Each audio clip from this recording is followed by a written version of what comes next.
Michelle, welcome Hi, in. Tabitha. My name's Tabitha. How are you? Nice to meet you, Tabitha. Nice to meet you too. You found the clinic okay? No problem. Oh, good. I'm so glad.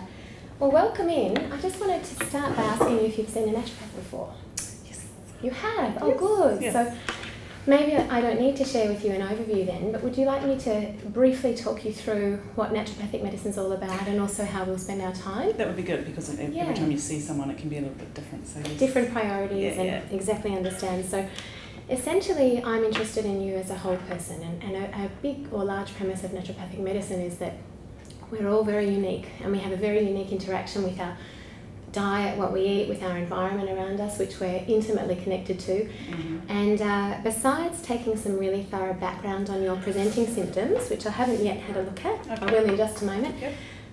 I'll take lots of background on those so I get a good handle of, what may be contributing to those concerns for you.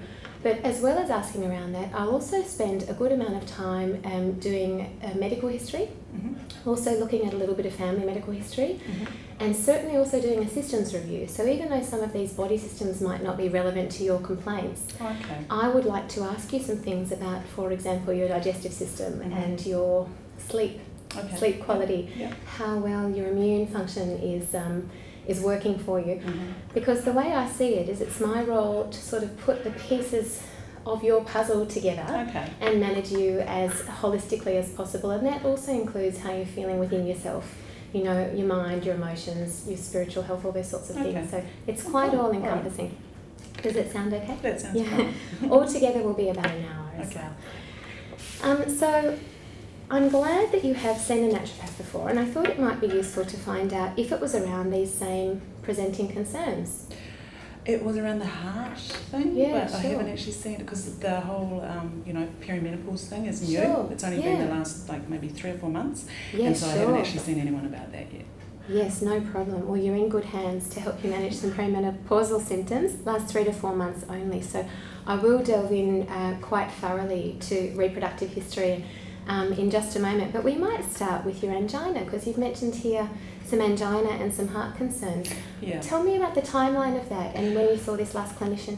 I saw someone about a year ago, and I had the symptoms about a year ago. So it was the waking up in the night with a really, really bad cramp. Oh my God, I can't move. Cramp in your chest? In my chest, yeah. Goodness me. Oh my God, I can't move. Don't touch me. Wow. So I just got up. It was like 4 o'clock in the morning or whatever. So I just got up and went for a walk to make sure it wasn't a heart attack. Yes, and nice deep breathing and all Yeah, those sorts of yeah. things. How anxiety driving. That's, Yeah. Yeah. It was. Wow. It was. Yeah, it was. It was. And had you had very any scary. of course. I hadn't had anything before that. No. So no inkling that might be coming. No, the week before I'd had bad cramp, and I also had bad cramp when I was getting a massage. So that was a bit strange. Somewhere else in the body. Somewhere else in my body, yeah. And what did that cramp feel like? Was it a tightness? It was really scary. Yes. But I knew that it wasn't like a heart attack, or I thought it wasn't a heart attack. I'm sure most people would probably think it was a heart attack, but I knew it wasn't. Good. Or I knew that wasn't kind of the quite right symptom for it. Okay, great. And I also knew that I could check by just seeing if my energy was the same. Yes. So I was kind of, oh my God. So about for the 4 or 5 minutes that it was actually happening, it was really, really scary. But I got up straight away and went for a walk straight away. So I was kind of, okay, it's all right. But it twisted, I do a lot of yoga, it twisted my whole body sideways, and it actually took me a few weeks probably about 6 weeks to kind of get myself back again. Yeah, and was that just yourself or particular body work to get you back? And it was just yourself and your own yoga and things like that. Yeah. And it's extremely, there was no radiating pain down arms or anything like that? No, nothing like that. No. But what was happening for you in your life at that time? I had a really stressful period before that, in the period before, and I think I just was still kind of dealing with that period of stress. Of course. And then after I had the angina, I also had, I'd have pain every now and again. I had pain in my chest. Wow. So I'd get kind of, even at IKEA one day, I was like, oh, it's going to happen again, but it didn't. Wow. Because, IKEA's so big. Okay, so you felt it come on. And what I wanted to understand, 2 more things. was it the pain that actually woke you at 4 God, a.m.? yeah. So that woke you, it wasn't that you were It already awake. wasn't the kind of pain you could sleep through. I understand. And the second thing is, does it come with any other, like, are you hearing your heart, were there palpitations? Afterwards there were palpitations, I had heart pain, probably for about 4 or 5 months. Wow. But I saw a naturopath after that, so I started taking CoQ10, and I started taking my fish oils. And you've put those down here. And I started taking cartilage. Yep. So I'm quite religious with those, and that was probably about a year ago, and I haven't had any symptoms for a long time. That's fabulous. Okay, and when it comes to your cardiovascular system, your heart and your vessels, really I'm interested about, over the course of your life, with your medical history, have you had any concerns like blood clots or DVTs on the plane, or you've never had concerns with high cholesterol or thickening of the blood? No. So really this came out of nowhere.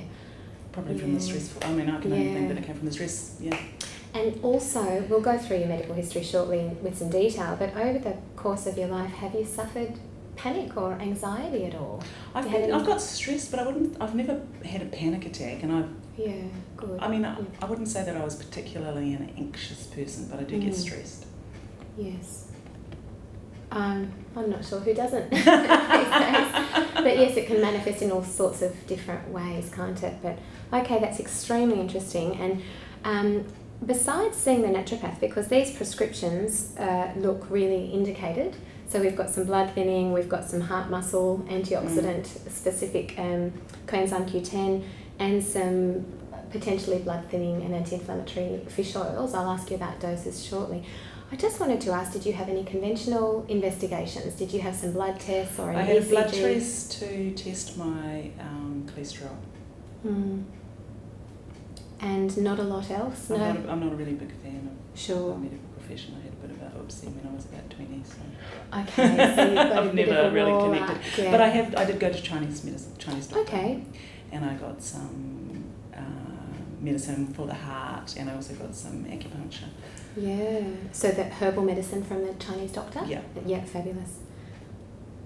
Where I find, because there are some brilliant conventional doctors out there that have quite an open mind. You've got one. Where I find them quite useful, and by no means do you have to have any investigations after the course of today, just from my suggestion, but they can be really useful with the diagnostics. And it wasn't brought on by exercise or anything like that, so maybe a stress ECG is not indicated, but yeah, to maybe lay my eyes over those blood results to have a look at your cholesterol profile, and perhaps we could do a homocysteine as well. Might be really useful. And even a cortisol test. Or some adrenal investigation. But we're talking about this having happened about 12 months ago, aren't we? Yeah. And since the interventions from the naturopath and the Chinese doctor, you've had no recurrence, although maybe It took a while to get better. It probably took about 4 or 5 months to get better. But I was just thinking recently, I haven't had that. You know, because when I was pulling the roller, I've got a big roller door, but when I was pulling the roller door up, I could feel my heart beating really almost strongly, straining, and I haven't had that for quite a time. And was that was that a couple of months ago that you felt that? That would have been November, probably the last time I was kind of aware of it, and I just thought the other day, I haven't actually been aware of that, so clearly it's not happening. Yeah, we have had holidays too, haven't we? Okay, I understand. And one last thing before we move on to your perimenopausal symptoms and a general check. Tell me a little bit about your exercise, because that would have been heavy rolling that door, but is there any strenuous exercise that you do that you find gets that feeling back? No. No. So the feeling doesn't come back, or you don't exercise? Oh no, I exercise. Oh yeah. Just clarifying, sorry. Okay. So you exercise weekly. What's your favourite style of exercise? What are you doing? Probably my favourite style of exercise is yoga. The yoga, yeah. Yeah. Sometimes that can be quite aerobic. It is aerobic. Yeah. Not all styles. No, but the styles I do. Is it hot yoga? No. No. I don't like that. Power? No, it's not power yoga, it's Ashtanga. Ashtanga. Yep, lovely. And Jivamukti as well. Oh, lovely. And I'm sorry, just one other thing's come to mind. You mentioned that you'd had 1 or 2 cramps in the lead up to that were in a different part of the body. And I forgot to say, I've also taken magnesium. Magnesium, I was just thinking along those lines. So I was going to ask you about twitches in the eye. No. Even to this day, cramps, no, none of that. Occasional cramps, but that's usually because I've forgotten to take the magnesium, because that's the one, the magnesium is the one I take before bed, so that's the only one I do forget. Lovely. And is that Muscle Ease nighttime powder perhaps that tastes like lemon? Yes. I'm familiar with the formula. Yeah. Okay, is it the same brand that you're using of the coenzyme Q10? No. No, okay. We might look at some brands later just so I know exactly what you're using. But yes, I think the magnesium's really indicated, and I'm glad that most of the time that's preventing cramps, and it really relaxes the nerve to muscle junction, and it's certainly a bit of a chill pill for you in the evening. That's why I try and take it in the evening. Yeah, really nourishing and nurturing to the nervous system, so great timing before bed. Okay, so in the last 3 or 4 months you've been dealing with some different things that have come up. Tell me a little bit, because I can see here that your age is 50. I have been the sort of person that would forget I had my period most of my life. And in the last I had a baby when I was 38, so it was 12 years ago. So since then I sort of had more heavy bleeding, but just heavy bleeding, no cramps. But in the last few months I've had cramp so badly that I can't clean my teeth before bed, or severe really severe discomfort. Yeah. And why don't we start with looking at what a menstrual cycle has looked like for you the last couple of months? Every 28 days, most of my life. It usually comes on a Friday, occasionally it will come on a Sunday or a Monday, but mostly on a Friday. And there's been no change to the cycle length? There's been no change in that. Apart from the fact that I've had a little, in the last probably 6 months, I've had a little bit of spotting between periods, which I haven't had before. And if we were to look at that 28-day sort of textbook cycle, which is fabulous that you've got that to lean on, which sort of day is the spotting? Is it just before the bleed comes or around ovulation? No, it's actually usually about a week after my period finishes, so it's probably around ovulation, or, around where that would have been. Yes, I understand, yeah. And do you feel your ovulation signs? Can you tell? No. Not even with libido? You don't notice a change? No. And certainly not cervical fluid? You don't, not really noticing? I don't notice, no. Yep, no problem. And what I wanted to ask you is, when is that pain setting in? Is it before the blood flow starts? It's on the second day. Okay, that's reassuring. So your pain is on the second day. Talk me through your bleeding. So what is the first day of the cycle like? Well, do you actually know it's coming? I know it's coming. I know it's coming a day before it comes, and then it kind of comes. On the first day it's quite light and just like a normal, period that you have for your whole of your life. But it is flowing. It's not spotting. It's not spotting. No, it's flowing. But then it becomes the kind of old lady, red, dark coloured. Sometimes clotty. Not so clotty anymore, actually. Okay, so less clots, but you have experienced clots in the past. Yeah. And can you help me understand what sort of size those clots might have been in the past? Like if we talk about coins, 5-cent coins. Really? Okay. You might have a hard time keeping up with your iron intake if you're losing. I do. So I actually also take spirulina. Yep. I'll put it down as more of a superfood. But I have recorded it there. So large coin size clots. Bigger than that. Yeah, actually larger. Most cycles in the past. Yeah. Yeah. Okay. Up until. Yeah. These recently, changes. Yes. Yeah. Okay. And one thing I wanted to understand is, how do you know it's coming? Just because of the calendar, or are you noticing changes in appetite, or mood, or sleep quality before the bleed starts? There's a little bit of bleeding usually. Oh, a little bit of spotting. Now it's coming. Yeah. Okay. But maybe spotting day -1. Yeah, a little bit, tiny bit. Tiny bit of spotting, but no problem. And day 2, do you wake with pain? No. No. Is it as you get moving or as you get eating? Well, I think it's as I start digesting, which is why what I've started to do is stop eating, so just drink. On that day 2, it's like a cleanse day for you, is it? Well, that's what I've realised, is if it took me the first couple of months to realise, but this time I was like, don't eat. Yeah, your body told you. I started to get cramp. I was like, damn, because I just had a big meal. Sure. So I kind of I'd made the decision last time. This time I actually did it. Yeah. And it was much better once I did. You like did the next, notice yes. some improvements. Oh, God, yes. Yeah, that's great. So in those first couple of months before you realised that you could have an impact by fasting, so to speak, how did you manage the pain? Did you have to lean on Nurofen? I had to stay home. Oh, sure. I only ask about pain relief medication because it can be really useful to monitor. I haven't, it's new, so. Fabulous. Yeah, great. So you just have to rest. Yeah. And okay. So it's like I don't usually take painkillers, and I hadn't really thought about it, but I have to say I did think about it this time. It was like, I wish there was something in the house. Yes.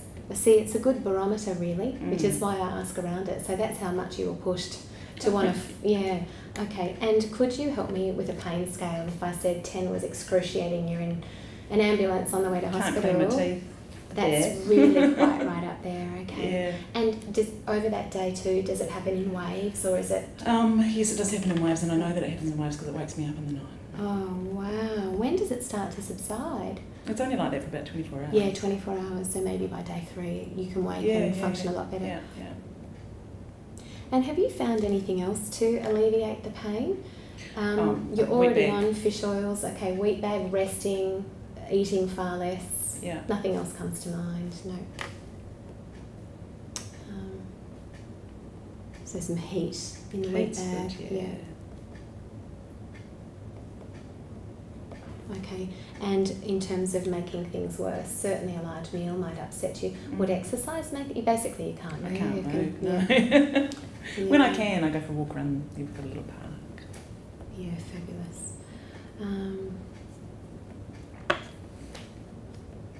But these are the kinds of things that people just don't talk about as well. It's like, right through the rest of your life, people will talk to you about things, but it's like no one wants to talk about. It's, I guess there's a stigma, which is a shame. It's funny being a naturopath, you hear about it all day, every day. But the thing I find women really don't talk about is how heavy their menstrual bleed are. So women will come in and say, I've had I might change my super tampon every 2 hours and not realise that that's actually quite exceptionally heavy, and that's a huge amount of iron repletion that needs to be done. So going back to those previous months, because you've also noticed a slight reduction in the pain loss, in the blood loss, haven't you? Bleeding a little bit less clots? Less clots. Yeah. What's the flow of the blood like now? I think it is a little bit less. Yeah. But not significantly, I'd have to... A little bit less, yes. Okay. But not. A little bit. Well, would you be happy to talk me through how you manage the blood loss? Pads, tampons, super tampons, but I mean, that might not even last an hour, so... Oh, so we're really talking about very heavy, yeah. Absolutely. And it just creates a lot of work for you to replace all of that iron lost, and it's, You won't be in white gym clothes on day 1 or day 2, will you? That's someone can get away with that. Okay, and I guess what I wanted to ask is that sort of heavy flow, is that lasting for a number of days or just days? Just a couple of days. 1 and 2, just day 2? 2 and 3. And then what's the rest of the flow like? Really peters off? Just normal again, yeah. And how many days in total? About 5, normally. Great, yeah. 5 is about normal, so peters off and really manageable. And certainly you're not struggling with that pain days 4 to 5, not even day 3. No. So these are the symptoms that you were talking about as your perimenopausal symptoms, weren't there? Yeah. But are there any other symptoms, like are you having any hot flushing at night or night sweats or anything like that? No, it's just changes in the menstrual cycle, pain and flow. So I'd be calling this a bit of dysmenorrhea and menorrhagia as well, especially for those days, and I'm sure that I can offer you some relief there. Awesome. Both nutritional and herbal. It might be useful for me to know what the brand of fish oil and what the dose of fish oil that you're using is, because EPA, one of our omega-3s, can have quite a nice impact on period pain at times. Okay. So do you recognise it, or did you bring it along with you? Nutra something. Okay. NutraWay. Look, I'll have a look up. And is it 2 capsules or 3 capsules that you might use, or? No, it's the high dose. High dose, good. And it's still capsules. It's not a liquid. No, it's capsules. Capsules, and are you taking 2 of those high strength capsules or more? No, I'm just taking 1. Okay. No problem. what I'll try to do is find out what the concentration of EPA is per capsule. And let you know. Whatever it is, I looked it up and it's like, yeah, okay, that's the optimal dose. Yeah, it might, of EPA itself, it Yeah, might be about 400 milligrams or something. I'll have a look. Yeah.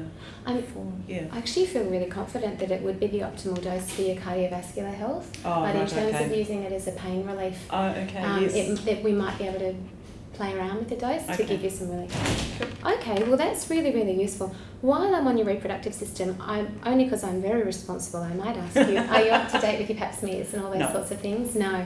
When might the last pap smear have Quite been? some time ago. Okay. Have you had a new partner in the time that you haven't had a pap smear? Yes, I have. Yes. Do you remember the results of your last pap smear? All been clear? Just all fine. Yeah. They've always been fine. And are we talking sort of more than 5 years? Yes. Yep. No problem. I don't mean to make you feel like you're in trouble. It's just nice to stay on top of these things. I know, that's the same thing the doctor said. Yeah. You know, any problems on the cervix are extremely slow changing, but it's nice to check in every couple of years just to make sure. Absolutely. Okay, is there anything else? Have you had any changes to your breasts? Lumpiness, pain? No, great, no breast changes, just fantastic. And at the risk of sounding crass, no one feels like having a lot of sex when they're having extreme period pain, but have there been changes over the last 3 or 4 months to libido? No. Great. No. That's great to know. No libido changes. Because some of the very commonly reported perimenopausal symptoms are also around vaginal dryness and maybe a little bit more thrush than usual, and but you haven't experienced any of those changes. Fabulous. No. And are you likely to get UTIs regularly, or that's not something? Same with thrush, not a regular thing. No, I haven't had thrush for Fabulous. years. Just not common. Okay, well when we go through your diet shortly, I'll definitely be checking in with how much fish you're eating and also your iron intake to try to recover some of that and help you with your symptoms. But while I'm here, I might ask you some of those other random questions. So little things just about your immune function. Are you happy with how you deal with opportunistic infections? Do you get sick often? Or? No, I hardly ever get sick. I might get like a runny nose, and that would be when everyone else has got the flu. Yeah, so you feel quite resilient with your immune function. Yeah. And do you remember the last time you were really challenged immune-wise? You know, with a nasty or pneumonia or anything like that? I had really bad viral pneumonia when I was 20, but I haven't. Sure. That was the last time. Isn't that magic? And on that note, would you even recall the last course of antibiotics you might have had? No. Fantastic. No. Yeah, that's just wonderful. I did get a little ear infection the other day, but I stuck garlic in my ear and I went away. Stuck a what in there? Garlic. Oh, really? Clove of garlic. Fabulous. Great to use our food as medicine when we can. Can't recall last antibiotics, that's wonderful. And I'm guessing also then that you're not particularly prone to cold sores. I am. Oh, you are. Sorry, I got that am. wrong. And is that a bit of a stress barometer for you then? Well, when I had the heart thing, I immediately went and did, the heart reversal diet. So I went vegan, really low fat, and after about 3 or 4 months, which I didn't mind, except I was eating all the time. Yes, lots of chewing those nuts. No, and hungry. I was just hungry all the time. I got cold sores after about 3 or 4 months of that, and it's like, okay, so then I looked everything up, and it's like, oh right. Oh, the lysine, or the arginine in all the nuts you've been having, perhaps. Yeah, so it's like, okay, so I either can continue on with this forever and take supplements, or I don't do it, so I just stopped. Yes. It's just like... Yes, and also if your appetite had increased, probably got to listen to your body and with the good quality proteins. Yeah. Okay, well that's interesting. And in a 12-month period, how many cold sores might you see? Apart from when I'm doing something like that, I don't. But great. As soon as something like that happens... it's like a stress barometer. If something extremely stressful is happening, you might have a cold sore. No, well, if I'm eating meat, no. Yeah, but they don't. When I've been vegetarian, I was vegetarian for about 10 years, I used to get them quite often. Yeah. And if I get stressed and I'm being kind of vegetarian, then I will get them. But if I'm eating meat and fish and all those kinds of things, then I'm fine. Fabulous. Okay. And a couple of last things. What about headaches and migraines? Do you suffer from those at all?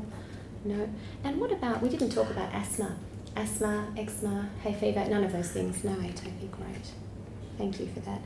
And now very very bravely, I thought I'd ask you a little bit about your digestive function. So I'm interested in upper digestive function and appetite and how you feel after eating, but also I'd like to ask you, if it's okay, some questions about your bowel function. Sure. So do you have any concerns, or does anything trouble you with your bowels? No. Great. No. Yeah, great. It's all good. And you're passing a stool comfortably, daily, no straining, no. Fantastic. And you certainly don't see blood or mucus in the stool? Or, no. No. Great. And your appetite is good? Yeah. Yep. Yes. Fantastic. You don't experience nausea often or anything like that? Maybe the pain would drive a bit of nausea on that day too? No. No. Great. No blood or mucus, and certainly no bloating that you've complained of? Oh yeah, no, I get bloating. Oh, you do? Yeah, Oh, sorry. that went around my period. Ah, okay. Explain that to me. It's not on the first. Fluidy, bloating? It happens at the same time as the cramp. Yes, okay. And tell me, I know it's hard to differentiate, but do you use the word bloating with fluid retention, or you actually think it's inside the lumen of the gut and you feel more windy? It's all around there. I feel more windy. Yes. More windy. Yeah, okay. Okay, so you get some bloating around that time as well. Windy on day 2 with that severe pain. Okay, that might not even be particularly dietary, that might be quite hormonal. Right. As opposed to anything, and I think probably one of the best things you could do around that time is actually have your liquids and your fluids. Nice warm hot herbal teas, and a soup if you need to, or a broth. Just to take some pressure off your digestive system, because progesterone really affects the motility of the gut. Okay, well, and it might be that. Thank you. As opposed to, because that's one of the things I wanted to check. Yeah, well, I'll still see if there's anything really more of when you've got that pain, but I don't think that's going to be the case. It's not driven by sugar or anything. Okay, and I feel like I've missed a major body system. I think I have sleep. Tell me a little bit about the sleep. I don't sleep very well when I get stressed. Ah, sure. That's one of the first things that goes, is it? Your sleep. And I'll go to sleep and then I'll wake up. Okay, so you do experience early morning waking. What sort of time might you wake if you're stressed? 2, 3. Yes, okay. And what wakes you? Is it a noise, or you need to pee, or it's more your own nervous system wakes you and you feel quite awake, like you could do some work? Yeah. You feel quite stimulated? In other jobs that I've had in the past, I've actually got up and worked. Yeah. It's just like, oh, I'm awake, I'm going to Goodness me, yeah. So it's not something you could ignore and roll off back to sleep, it's a real... I'm learning to, I'm getting better at that, yeah. Good. Because there's no point being, if I can't get up and work, there's no point. No. I wonder if you'd enjoy some recommendations for apps and yoga nidra meditations and resources around that time in case it does happen, or you're already practicing some things like that. Fabulous. Things, I'm learning. I'm getting better. That's wonderful. And realistically at the moment, we're just into February. Is that happening at the moment for you? Great. And so that's only really driven by major stress, which you don't feel you're under at the moment? Not quite at the moment. Yeah, great. And what does a night's sleep look for you? I go to bed somewhere between 10 and 11, and I wake up somewhere between 6 and 8. Great, and that's pretty much uninterrupted sleep? Relatively. No, I get up and have a pee. Okay. Do you have any 12-year-olds waking you? No. No. That's great. No one comes in for a cuddle and kicks you? No, not in the morning. And then otherwise, and how do you feel when you wake up? Do you feel mostly refreshed, like you've had a good Mostly sleep? I do, yeah. Great. And if I don't, I'm like, okay, what's wrong? Yeah. Well, that pretty much leads us into diet. However, I just wanted to check with you because I didn't thoroughly look at your medical history. Mm-hmm. Is there anything else you'd like to mention as a part of your medical history? You mentioned the severe pneumonia at 20. Even as a child or as an infant, do you know if you were born naturally or... Yep, I was born at home, naturally. Breastfed? Was I breastfed? No, I wasn't breastfed. Okay. And there was no eczema or asthma or hay fever or anything like that, was there? No. And any procedures or surgeries or really nasty infections as a child? I used to get bronchitis. Sure. Do you remember if you were managed with lots of courses of antibiotics back then? Yes, I was, yeah. Oh, sure. banana medicine. Oh, wow. That was the flavour? Yeah, No? yeah, Yes. yeah. Something Lots mycin, I of can't remember what it was, but antibiotics. yes, lots of that. No atopy. Okay. And what about when you were just that little bit old, so no procedures, no tonsils out or appendix out or anything, a little bit older, sort of in your, I guess, high school study days, glandular fevers, any food relationship problems? No. Were you very active, really Yeah. physical? Yeah. Yep. And you just had that nasty pneumonia Yeah. at 20. Yeah, viral. Hospitalised for that? Yeah, Yeah. for 6 weeks. Goodness me. And what about in your 30s? You mentioned you had a child at 38 And at 26. and at 26.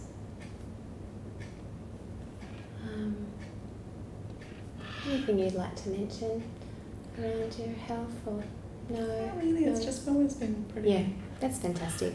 We could go into lots more detail, but with time in mind, we might, if there's nothing else that you feel is really relevant to what you're I think the only experiencing. other thing that I can think of that's relevant is that my dad has got 5 brothers and sisters, and they are all thin, fit people, and they all have heart disease. Okay.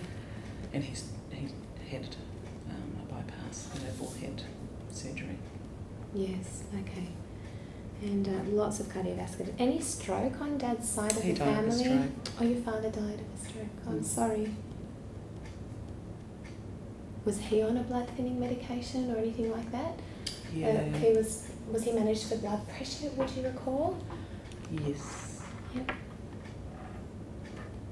And I'll come straight back to family medical history because I'd like to flesh that out. I thought of one other question very relevant to your reproductive Okay. system. Did you manage much of your life using oral contraceptive pill? No, I tried it when I was I think I probably tried it when I was about 18 for about a year, but I didn't. After that, I just used a diaphragm for a while and then Fabulous. condoms, so yeah. So it's always really been the barrier contraception. Yeah. Oh, that's really music to my ears insofar as that's why you've got such a nicely established menstrual cycle. It probably and those is, little, isn't it? yes, Yeah. It's had lots of practice. You haven't Yeah. interfered with it much at all. No. So that's wonderful. Okay, well, thank you for that. And back to family medical history. You mentioned with your dad's siblings, lots of heart event and stroke and death from myocardial infarct. What about his parents, if you can recall? Cancer, and my grandma died. Oh, she only died about a year or so ago. She died of old age. She lived into her 90s. Wow, okay. Isn't that good stock? And you wouldn't recall where the cancer originated with your grandpa? Yeah, no, he had throat cancer. Throat probably cancer? from smoking. Okay. He was a smoker, sure. And any other patterns with your dad's siblings, autoimmune conditions, eczema, asthma, hay fever, depression? My dad had really bad allergies and hay fever. Okay. Okay. Tell me a little bit about Mum. Your mum. She broke her leg. She's in her 70s. She broke her leg, and the doctor said she healed like a 16-year-old. Oh, wow. She's in good health. She's healed very well. That's just active. brilliant. Yeah. Fit and active, and any medications that you're aware of? No, I don't. Fantastic. Patterns with her. Oh, she's got something in her, which glaucoma. Yep. And does she have siblings? No. No siblings. Because they're passed, or because No, she's an only child? child. Fantastic. And do you know much about her parents? Yes. Yes? Are they well? No, my other granddad also died of lung cancer. Okay. Was he also a smoker that you're aware No, of? he wasn't, but I know that he worked with people that smoked. So. Okay. Could have been passive. Yeah, in close kind of proximities. Mm. And your dear grandma? She died of, vascular vein. Oh. She had... Yeah, did the vessels collapse? Did she have Yeah, get a blockage? she was in her 70s, but she died of basically what killed her was that her veins stopped working properly. Wow, I can't remember. to return the blood flow back. Yeah, okay. Vascular concern of some sort. Yeah. And tell me, Michelle, about your siblings. Do you have brothers and sisters? I've got 2 sisters. Yes, and are they in good health? Yep. And are they older than you or younger than you? Or? They're both younger. Okay, sometimes it's nice to look to older siblings as to perimenopausal symptoms. And do you know much about your mum as to when she experienced perimenopause? I asked her the other day and she said she stopped having her periods when she was 54. 54. I believe the most common age in Australia for women is around about 52. Okay. But you might look towards your mum and wonder if actually it's Okay. a little bit later than that, or based on what's happening at the moment, maybe earlier. So we'll try to sort it as we go through it, but I think I can help you with those symptoms. Good. And anything you'd like to mention about your sister's health?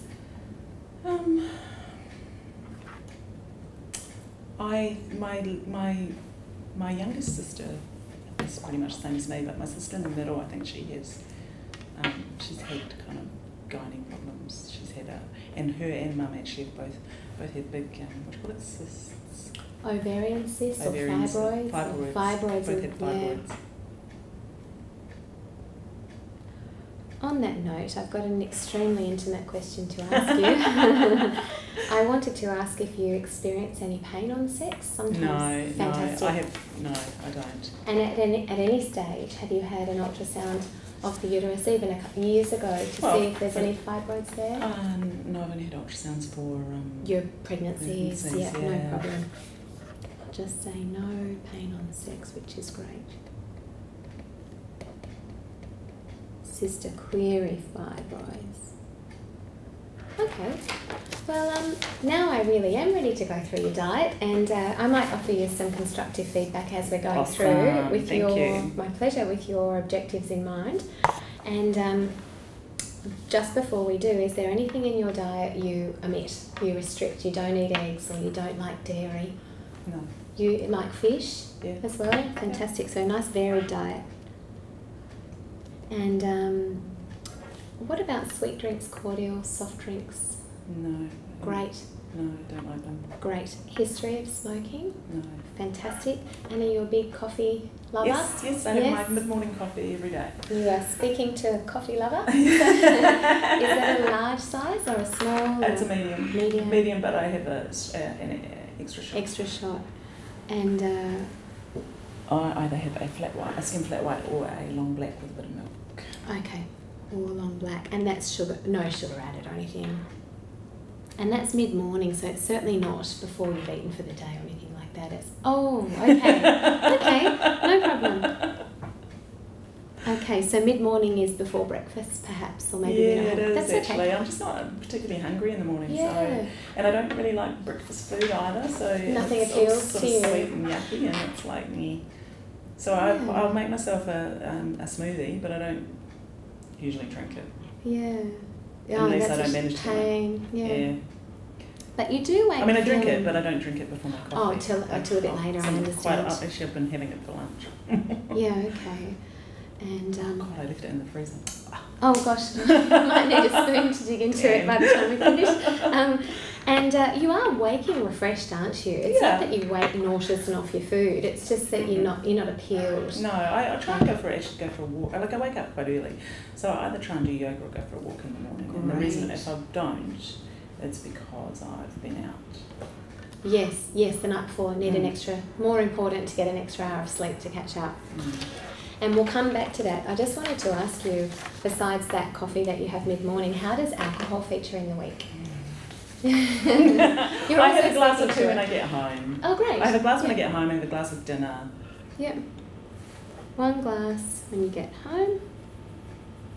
I might actually, as I'm giving you some feedback, I didn't bring a red pen, but I might actually draw, or a ruler, but I'll draw for you what your day looks like in terms of blood sugar control. Okay. With coffee essentially on an empty stomach, and also with wine when you get home if you hadn't had a good afternoon snack. And I will relate that back to a healthy heart diet, because actually tight blood sugar control throughout the day is extremely important for keeping our blood lipids nice and low. Insulin, if it's spiking throughout the day, will drive hyperlipidemia and make the blood thicker. So I'll draw for you what you're currently doing. I'd probably like to take it home and have a nice red pen and a nice ruler, make it look really pretty. But I'll also draw for you what might be ideal, and that might help you understand why. So 1 glass when you get home and 1 glass with dinner. And are they standard drinks, Michelle? Yes, they are. I bought myself smaller wine glasses. That's extremely organised. Most of Sydney doesn't do that, so that's very good. And what is your drink? Red or white wine? Or? Red wine. Yep. Yeah. They say the polyphenols are the resveratrol's highest in the Shiraz. Yes. If you like the Shiraz. Yeah. Okay, that's with your dinner. And lastly, before we go through the day, what about your water intake throughout the day? Yeah, that wasn't so good, and I've had 2 drinks and more during the day because there's no water in the office, and so I have to stand up and go and get it. So I had to actually make myself go and do that. Yes, okay. And have you noticed improvements with your energy maybe as well? Yes, that was, yes. The last thing we want is your blood to be thick as well, so the more hydrated, and generally we would calculate someone's water requirement based on their weight. I wonder if you included for me. Yes, you did. So we are looking at a pretty standard 2 litres of water based on your weight. Yeah. But for any espresso shot, where there might be 2, you might have an extra 250 mils. 3. You might have an extra glass of water per espresso shot, because the caffeine has such a diuretic effect, and we lose more water, but interestingly we lose a little bit more magnesium and possibly calcium via the urine because of the caffeine, and therefore I feel your supplement of magnesium is a really good idea. That makes to reflect that each day. Sense to me, actually. Yeah. Thank you. How much water do you think you might actually be drinking? I'm drinking plenty. 8 glasses or so. At least. Yeah. Great. Okay, well now I'm really interested in how a day flows, and I've got a good idea of the first part of the day. So it might be yoga or a walk on waking. What time are you waking? Somewhere between about 6 and 7. Yep. Fabulous. And do you have a big drink of water on waking? Yes. Great. I have a drink of water. Yeah, I do. Yeah, you're already doing that. And it takes a little while for your appetite to really pick up, doesn't it? Yeah, I'm just not really. I'm not hungry. I'm not hungry. Yeah. And also I think I'm a bit of a social eater, so I actually quite like to sit down and wait until I'm sitting down and talking and relaxed, and then I'll start cooking and snacking and, you know. Yes, there's definitely an enjoyment and social factor to our mealtime.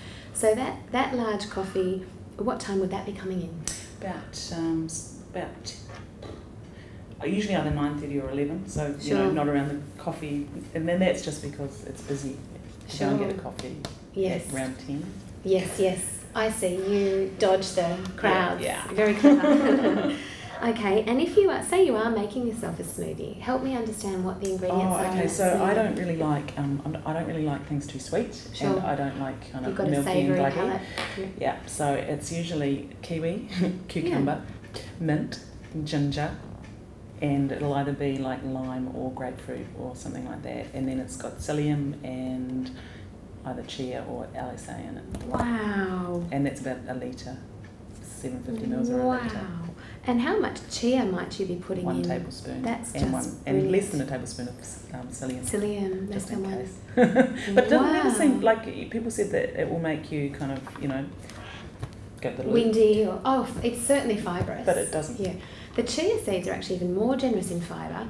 And what you're achieving there, because that's not a juice, that's a smoothie. Yeah. You're getting all the fibre from it. That sounds quite magnificent. And the GI of that, the glycemic index, is going to be really nice and low because you've added those extra fibres in, besides getting the fibre from those fruits and veggies. It's hard to improve that, to be frank with you. 750 mils to 1 litre. Are you drinking that over a period of time? Yeah. Yeah, drinking nice and slowly. Yeah, so I'll either drink that just before or just after my coffee, and then sometimes I will drink it at lunchtime, or I'll finish it off in the afternoon. So I put it in the freezer, and I bring it to work in like a... Oh, it's in the freezer at home? Yeah, just to keep it cold. Yes. Then I bring it here and then I put it back in there just to, like, for half an hour. Tastes nicer. Yeah. Oh, yeah, sure. Well, I'd like to encourage that you do have a couple of sips of that before you have the first sip of your coffee. Okay. Because... It's not, I don't mind doing that actually. Yeah. I would say that I probably do that once or twice a week, but I don't do it every day. And, other suggestions I might make before the coffee, if it wasn't going to be a smoothie, are just, 1 hard-boiled egg, but maybe rolled in some turmeric or paprika. But if that feels too heavy you don't like that texture, I tell you why I'm suggesting it. The minute you've got some fibre and or protein, and there's certainly a bit of protein in the chia and the LSA, in the stomach bag closes and the pyloric valve closes, so that when you have your first sip of coffee, only for 20 minutes, just to deal with whatever's in the stomach, but when you have your first sip of coffee, rather than that racing through into your small intestine to give you a huge spike in blood caffeine and therefore also blood sugar, your coffee will work longer and harder for you, having a little bit of food in the stomach. And I was just going to say, did you just say 20 minutes before? No, even within 5 minutes before. But the stomach will only stay closed for about 20 minutes. You know what I mean? Right, so have your coffee soon after. I wouldn't mind if it was 5 minutes before, 20 minutes before. But that's easy.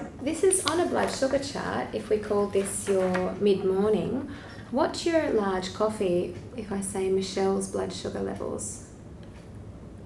Here. What your blood sugar levels will be doing with the coffee on an empty stomach is something a bit like that. With no exaggeration, you'll be getting a huge spike and crash. Yes. The minute you've got a little bit of that smoothie, because of the ingredients you've chosen, because of the psyllium and the LSA, and you're getting the full plant in there, you're going to look far more like that and have a more sustained... Coconut water is your base? Yeah, half a cup. I don't really like it. Well, it just gives you a nice base to the smoothie. So, I have used coconut milk sometimes as the base of a smoothie. I don't really like coconut. You don't like coconut at all? Lots of arginine in it as well, isn't it? Lots of what? Oh, it does have a bit of arginine. Yes, I'm sorry. That's why you're not using much almond milk or anything as well. Now, this is an abstract suggestion, but in light of your heart and antioxidant intake and things like that, some of our culinary spices are extremely generous with antioxidants, phytochemicals. Yeah. Do you think that would taste enjoyable with some cinnamon or some turmeric in it? Do you think? We think it would look, we'll certainly go yellow if it's turmeric. Maybe we can add that somewhere else. But sometimes to be including some cinnamon in the morning and some turmeric or paprika in a curry or in a snack, it certainly adds a huge amount of antioxidant potential, just to make sure that if there is a little bit of extra fat in the blood, that perhaps we could thank Dad for, but we have no evidence of. At least though that fat isn't oxidising too easily. We're providing lots and lots of antioxidant support by the diet. But certainly getting lots of colours in there at breakfast, and that's a really wonderful thing. I used to put spinach in it, but it's just a side. One day I didn't put it in and I was like, oh God, this is so much better. It's disgusting. I'm not having it anymore. My suggestion there, because you do have the cucumber and the mint, but sometimes you could alternate the mint with parsley. And parsley is like a powerhouse of nutrients and antioxidants. Parsley. Yeah, so I might jot that down. We'll say smoothie additions. How are we for time? We've got a few more minutes. So we could try some cinnamon. We could try rocket's not too bad either. I've tried rocket once. Oh, that would be quite peppery. Yeah, rocket is an idea. Now tell me, is it where you put your spirulina that you mentioned you were having separate, capsules or tablets? That's got that kind of slimy smoothie. It does have that consistency. I don't like that, so I just like... No problem. You're probably not good with yogurt and things like that, is it? No, I force myself to have yogurt every now and again. If I don't take a, what do you call it? If I don't take a... Calcium? No, if I don't take a... Snack? No. Sorry, Michelle. That's all right. Inner health, what's that? Probiotic. If I don't take a probiotic, then I'll have some yogurt, but I don't like it, and I certainly don't like sweet yogurt. Like when I was a kid, Mum used to make it and put like fruit in it, and I'd be like, and she'd be like, if you're not going to have that, then you have to have some fish oil. And it's like, fine, I'll have that cod liver oil. Really? Oh, I bet you gave your mum lots. Look, I'm sure the cod liver oil held you in fantastic stead. I've got torturous memories of cod liver oil as a child as well. But so you're not going to enjoy this suggestion, but how I get an enormously therapeutic dose of fish oil myself each day is by using a liquid. I don't mind that. I never mind. I actually didn't mind it. Oh, I'm so glad. Well, I would put it in a smoothie. Can you just take it? Of course you can. You can take it off the spoon. And where I can give you some really specific advice around that is when I have a look at what your current supplement is and I see what the EPA is. The EPA is going to help you with pain. Yes, go on. I have checked it with Brad. You have? Yeah, but like you said, it was the heart.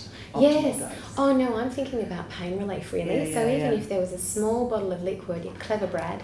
Dr. Brad. Dr. Fisher. Yeah, so he's super clever and he'll be right on there. But certainly, even if it was just for a couple of days in the preceding days towards day 2 of your menstrual cycle, if we increased your capsule dose Or if we used a liquid instead, for example, I get 1900 milligrams of EPA in my teaspoon of fish oil each day, and the maximum capsule I've ever seen is 400 milligrams, so it's equivalent to almost 5 capsules.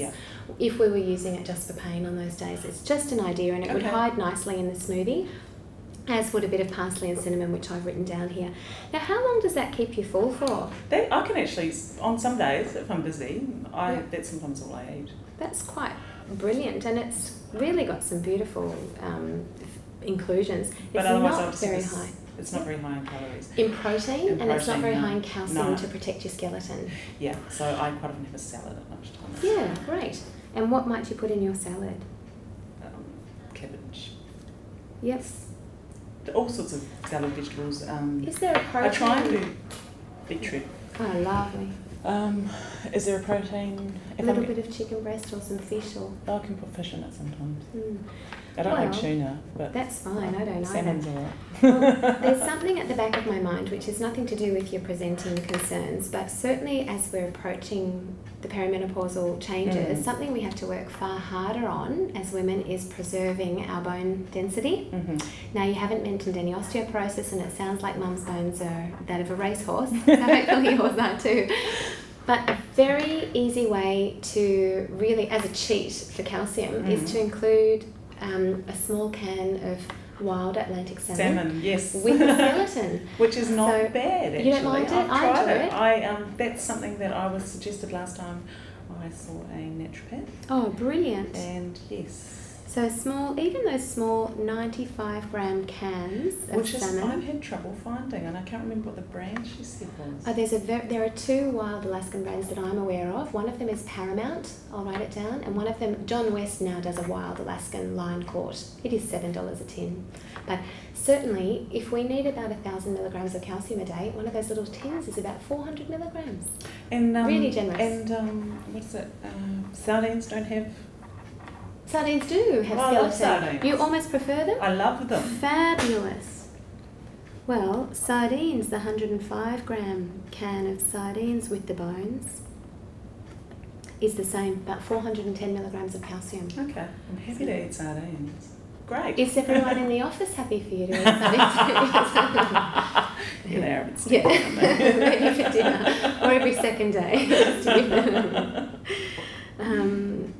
Calcium. Okay, but certainly things like parsley with sardines is quite cleansing on the palate with the taste, and lemon juice and all those sorts of things, maybe with a bit of cabbage. But I'd feel really confident for your skeleton moving forward if you included the salmon with bones or the sardines quite regularly. And how many days a week realistically would you have a salad? Almost, if I'm going to eat. Yeah, good. Lunch. Good. Yeah. I got the impression that the smoothie lasted you a lot of the day. It does. Most times. It does, but if I'm going to eat something else, if I've got something else with me, I'll eat it. So I kind of chop everything up, and that lasts for 5 days. Yeah. 5 days in the fridge. Great. And then I'll take a salad, but then when I run out, so I'm like, towards the end of the week. Yeah, and I'll go and buy a what do you call it, juice instead. Yeah, sure. And what time are you leaving the office? 5. And there's no other coffee or anything through the day, or black teas or caffeinated teas? No. Occasionally I'll have some tea, but not very often, because I drink it with soy milk, and we don't have soy milk here, so. Sure. No problem. And is it soon after 5 o'clock that you're home, or how do you? Usually I'll walk. Amazing. Or catch the bus or walk. Walks home. It's not very far.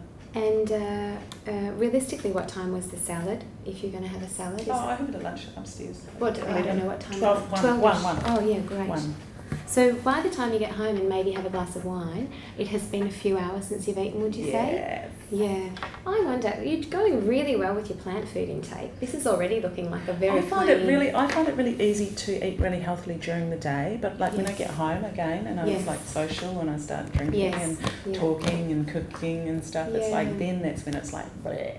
Well, there's a couple of things there. So certainly, say you haven't eaten a really nice meal since about 12 or 1, so your blood sugars are feeling quite steady. A really well balanced meal with some protein and some plant food will hold your blood sugar levels for about 4 hours. Yeah. So certainly by 5, Your resolve to be good might be melting away. I'm not really, I wouldn't say I was hungry though. I mean, I'm not like going open the fridge hungry. I wasn't thinking about hunger. I was thinking more about when our blood sugars start to dip, we feel less in the driver's seat. We feel a bit more, she'll be right, I'll just do this, I'll just get a bottle of wine, or I'll just have something sweet that you wouldn't, you don't like sweet, something that you wouldn't normally have.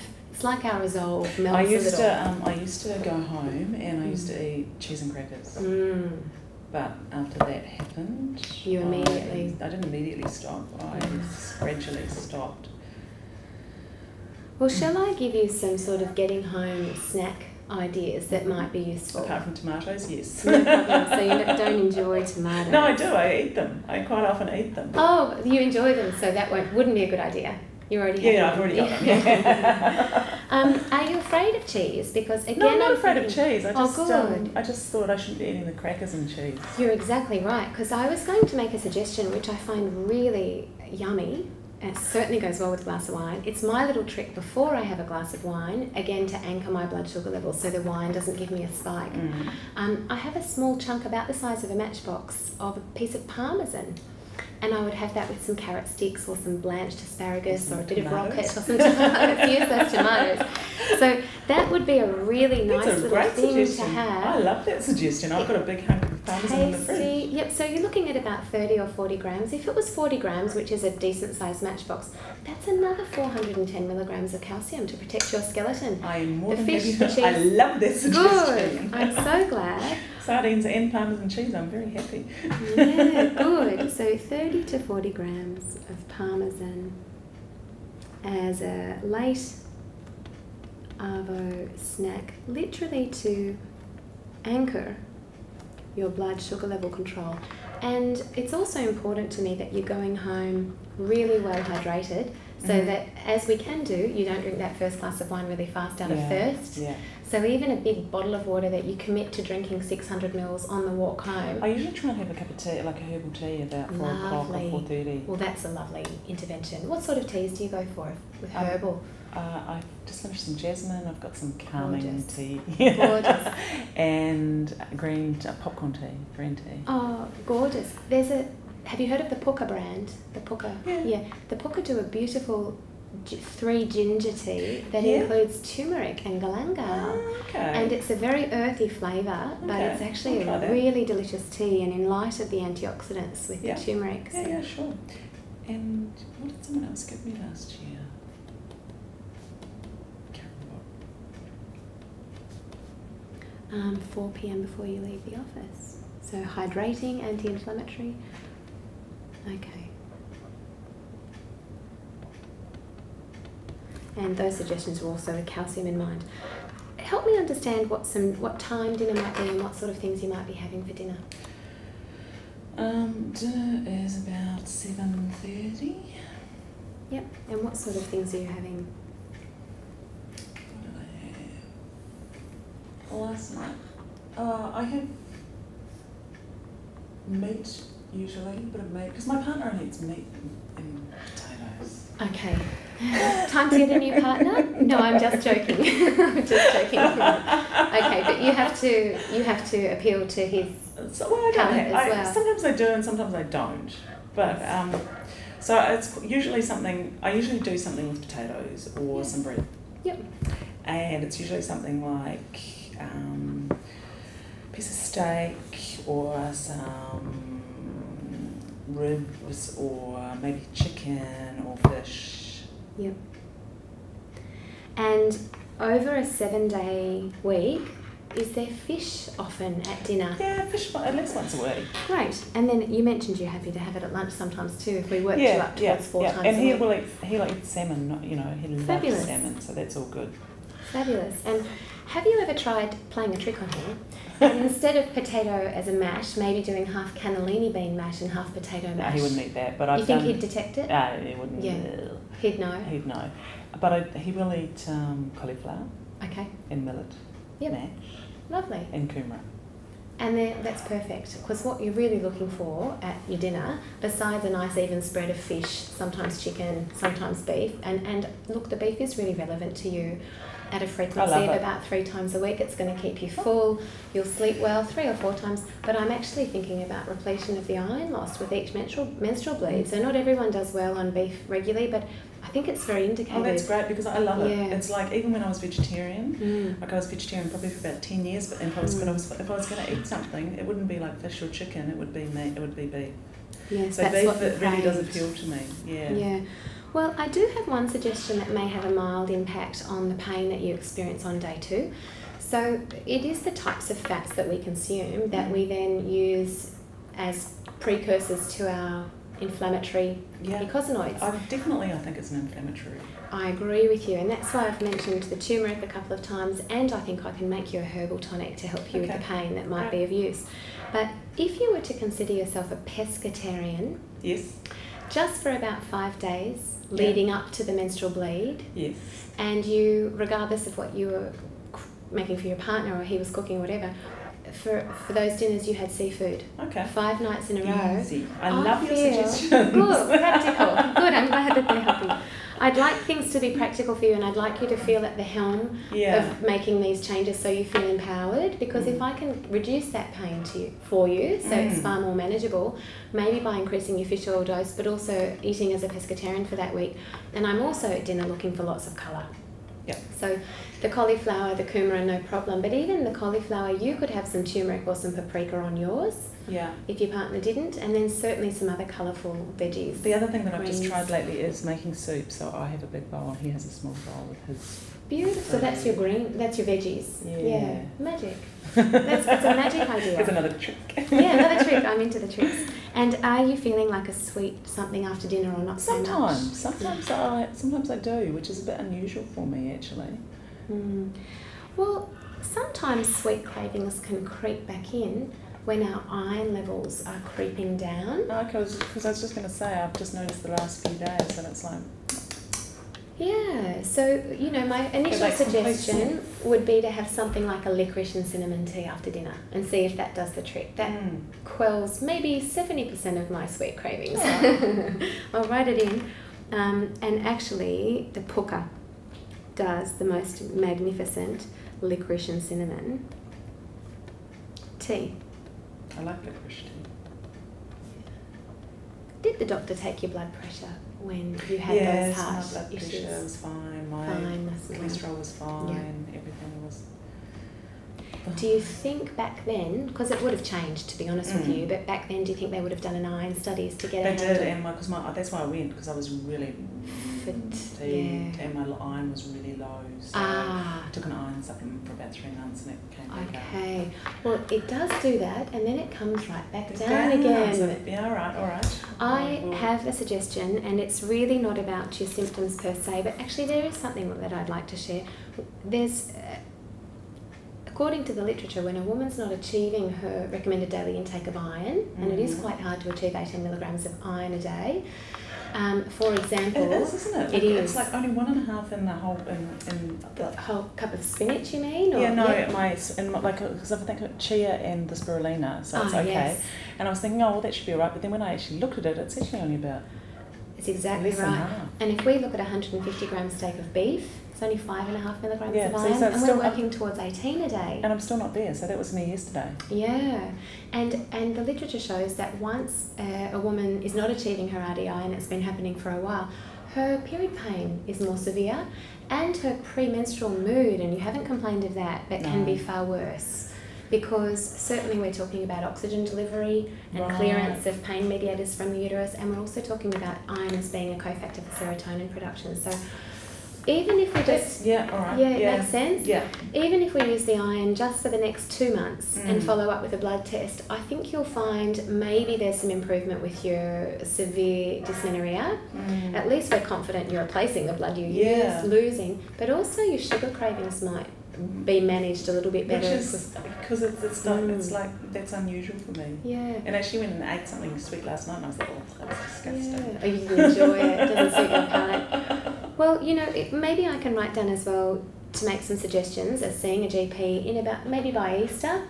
Okay. We'll find you a really nice one. No, I've got a good one. I need to go for a pap smear. That's what I was going to say. I thought you might knock me off my chair, but maybe a pap smear. No, really important. Yeah. I go about every 5 years. Great. But I don't go every 2. Great, yeah. So I just ignore in New Zealand you get a letter every year. I think we get one here too. Maybe they knocked you off the register because you didn't respond. I know, probably. I might not even be on. I'm just teasing. Oh, you haven't been here for... I've been here for 3 years, but I haven't... I see. 3 years only. Yeah. So the pap smear and iron studies, I might even make a couple of suggestions as to a particular blood vessel damage marker called homocysteine, and it can be elevated sometimes genetically, and we might just rule that out. Okay. It is quite easy. So should I ask for that when I go? Yeah, I'll write you a list of suggested blood investigations. Is that okay? Yeah, no, it's fantastic. And there's no urgency with those, but maybe if we have a timeline of approximately Easter and we follow up with those results at some stage then. Yeah, no, what you've said to me today makes total sense about the iron and the blood sugar thing is easy to do. Yeah, so a little bit of Parmesan before the glass of wine. Definitely first few sips of your smoothie before your first sip of your coffee, just so that the coffee works longer and harder for you. Also, to summarise, I'm glad you're having a glass of water on waking. I love the idea of a nice anti-inflammatory herbal tea on the way home, or just before you leave the office, or in a takeaway cup if you felt like it. The licorice and cinnamon tea might be useful after dinner, and some iron repletion for at least 2 months. Eating as a pescatarian for a week before the period to try to reduce the pain in that way. And with all of those things considered, the iron, the herbal teas, and maybe the increase in fish oil just around that time as well, would you like to take some herbal medicines today, or are you happy just to work together nutritionally at this stage and see how we go? Do you think there would be no harm, for example, in me making you a formula that was a very antispasmodic formula, so a uterine tonic, pain relieving and antispasmodic formula that you just used around that time to see if you could use it as a herbal analgesic. And that might be the most practical and convenient thing to do at this stage. It appeals to me a little bit more as well. Than having to like I said, if I'd herbs. if I'd had a painkiller, you would have. I would have taken it. Yeah, exactly. So that does appeal to me a little bit more then. Well, what I'll write down here is we'll say increase fish oil dose. So that's just for 2 days before. I might actually do it all about 3 days before. So increase eat as a pescatarian. And use herbal tonic. And it's a pretty steady 28-day cycle, isn't it? Pretty much. So I mean, my whole life, really. It's just a testament to you. That's brilliant. So I might say from day 25. All right. All the way through to day 2 or 3, whenever the pain subsides. All right. I can just put that into my Outlook diary. Yeah, and that means you're only doing it for less than a week of the month. The thing that we will do very consistently though is the iron capsule. I think that's a good idea too. And do you have something at home already, or may I make a suggestion to you of a really good quality iron amino acid chelate so it doesn't cause any gastrointestinal cramping, constipation? Okay, right. Yes, I've never had any. I mean, I've always just taken the Ferrograd C. Yeah. Doesn't upset you? No. No. But I bite it in half. Oh, maybe it's just easier for you. Yeah.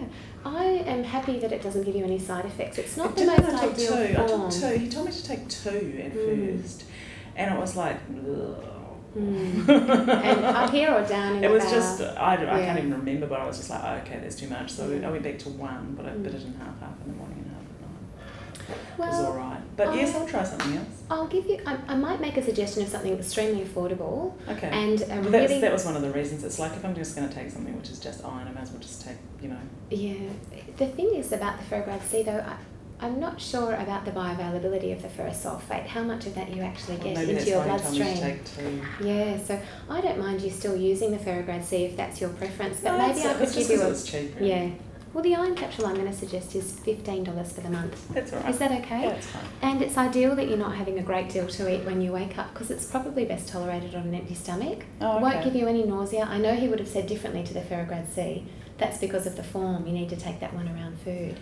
The one I'm giving you is great on an empty stomach, and in fact, if you had it at the same time as a psyllium, you might have some iron absorption compromise. So I was thinking glass of water, iron capsule as you leave the house in the morning. Okay. Is that okay? Or maybe I should just do it when I wake up. Put it by the On bed. waking, yep. On waking before the shower with a large glass of water is ideal. and then we might do that for a total of 2 months, and then reassess. But I guess just to conclude, have I covered everything that you wanted me to cover? Yeah, no, you've been really good, because I wanted to check out that was all right for my heart, and I wanted to check that my diet was all right for my heart, because obviously it's not that, vegan 10% fat one. No, I don't think it's actually easier for me to give you very specific feedback about that when I've looked over some blood results, to be honest with you. Yeah. But at this stage, we're managing lots of things. You're having quite extreme blood loss, and I think it's necessary that you get that iron back in, providing that's a really balanced meal with lots and lots of veggies. And we can capitalise on nature again with all of those herbs and spices. Because I have had, I don't feel tired in the way that I do when my iron gets low. Yes. But those other things you've said to me. Sugar cravings. The period pain's more severe. Makes sense, so you're probably right. I'm probably about to get low in iron. The energy thing's coming just around the corner if we don't jump onto it. So it's very, very basic management today, but it helps to put you back in the driver's seat, and we'll monitor how much of a result we get with these things, because if you're not satisfied, we'll ramp it up another level with some really nice herbal tonic that you use all the month through. Okay. Do you have any resistance to using something like a period tracker? There's a free iPhone app, an Android app called the P Tracker, where you can record your menstrual symptoms, and you might be able to say spotting was more severe, pain was a 10 out of 10, just so that you can give me some feedback over the next 2 periods. Just a suggestion. Maybe. See how you go. Thank you for your honesty. It's hard for you to recall probably when we meet up. This is what happened. Well, this is what. Okay. Yeah. But no, I don't think so, because it's been like I've been so kind of regular that this is like an irregularity. It was like regular till here. Had my last baby, got really clotty and revolting. Not so clotty in the last 3 months. It's been really kind of. Yeah. You've had such a steady time that any change is unusual, and you've been able to clearly tell me what those changes are. And I do have one other suggestion. It's really basic. It's dietary again. With your diet, all throughout the day, doesn't have to be the smoothie, do you think we could include a couple of extra brassicas? So those brassica veggies are the cabbage, cauliflower, kale. I don't mind them at all. I like them. Well, I might give you a goal of about 2 cups a day if you think you can work towards that. Possibly. Depends on the oil. But I make them. Great. Yes, then it does. What a fantastic, crunchy, savoury snack. Those brassicas do contain an active plant constituent called indole 3-carbinol that helps you to clear excess estrogen that could be driving some of the spotting as well. So I'll write that down as a suggestion as well. Yeah, that's fine, because like I said, if I don't have my salad, I will go and have a smoothie, and I get kale in my smoothie. Yeah, fabulous. So if it's about a cup there and some mashed cauliflower at dinner, that's just a fabulous combination. Excuse me, I'll make an effort to buy it. No, that's fine. So all of those things are written down here. How do you feel about that? Have you got any questions? No, I think they're all really kind of practical suggestions as well, and they're food that I like. Yeah, it's like, trying the salmon was like, salmon's like tuna, but it was all right. But if it's... The sardines I love. There's no benefit of salmon over the sardines. If that's your preference, go crazy with those. And really, really protecting your bones. And something else we might look at, and I'll write it down as one of those blood investigations, is we'll just check in that your vitamin D status is okay. My vitamin D's fine. Oh, great. My vitamin D was actually, he was like, your vitamin D is amazing. That's brilliant. It's extremely protective for your skeleton, helps your active calcium absorption. So, look, I feel really confident for you, but maybe these couple of tweaks will... I think they'll make a difference, and it's like, thank you for alerting me to the fact that my iron is on the way down as well, because I think you're completely 100% right. Oh, I hope that that's the case, but we'll find out anyway, and I feel very confident prescribing the iron and checking in after that, because you are losing that amount of blood each month. But any questions between now and next appointment, please get in touch. You can email or a call. Sure, thanks. And I'm glad you've enjoyed the appointment. Yeah, Thanks so much for your time. Thank you. Thank you. That was good, wasn't it? Yeah. That's fine. You did well. They'll cut off there.